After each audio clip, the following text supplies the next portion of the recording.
জল ভরা বলো যেটাই বলো। তো এদিকে দেখো এই যে কি পরিমাণে রোদ দিয়েছে, সবাই যেন আর তাকাতে পারছি না।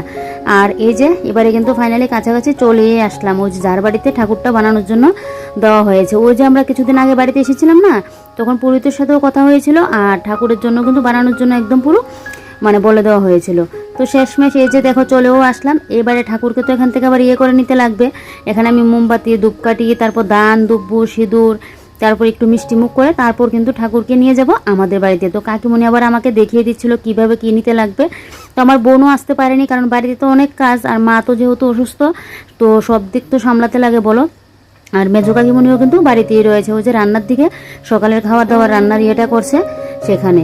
আর তো ওই যে দুপুরে তো খিচুড়ি ভোগ রান্না হবে, ওইটা আবার মামি করবে। তো সবটাই তোমাদের সাথে শেয়ার করব। আর কি বলতো, একটা উৎসব অনুষ্ঠান হলেই না সবার সাথে কিন্তু দেখা হয়। আজকের দিনটা যেন আমি কোনোদিনও ভুলতে পারবো না এতটা। ওই যে ইউটিউব আছে বলে কিন্তু এটা আমি সবসময় দেখতে পারবো।